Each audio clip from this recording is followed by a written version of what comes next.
এই নীলা কেপচুল বা স্পাক্সমৰ প্ৰক্ষেপণ হয় আমাৰ নিউ জেনেৰেশ্যনৰ মাজত এনেকৈ খাবলৈ হৈছে এডিক্ট হৈছে সিহঁতে এতিয়া নাখালেও নহয়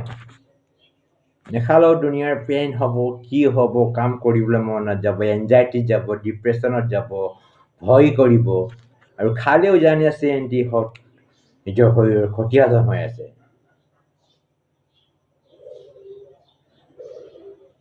অকণ ক্ষতিসাধন নহয় শৰীৰৰ যথেষ্ট ক্ষতিসাধন হৈ আছে আপোনাৰ লিভাৰত এফেক্ট কৰিব আপোনাৰ কিডনীত এফেক্ট কৰিব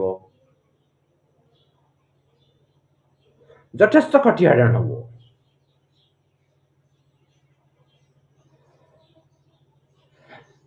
আৰু কেনেকুৱা এই নিচাটোক আপুনি শিকিলে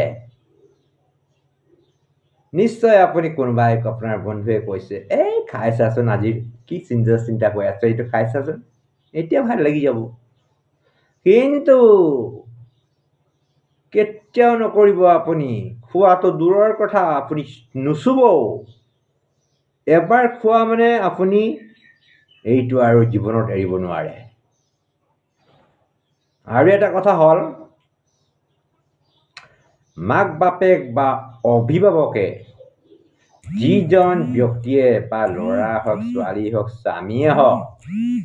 এই বস্তুবিলাক সেৱন কৰি আছে তেখেতক ফুল সহযোগ কৰিব লাগে ডক্টৰৰ ওচৰত যদি যাব লাগে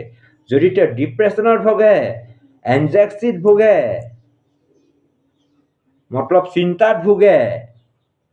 বেছিকৈ ভয় কৰে তেতিয়াহ'লে আপোনালোকে চাইকিয়াট্ৰিষ্টৰ ওপৰত যাওক চাইকিয়াট্ৰিষ্টে আপোনাক মেডিচিন দিব বিভিন্ন ধৰণৰ আলোচনা সমালোচনা কৰিব আপোনাৰ ভালৰ কাৰণে মই কৈছোঁ আৰু অভিভাৱকসকলে যদি এই কাম সময়ত নকৰে তেন্তে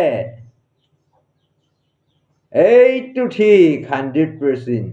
বৰ্তমান আপোনাৰ ঘৰ অন্ধকাৰ আৰু ভৱিষ্যতো আৰু বেছি অন্ধকাৰ হ'ব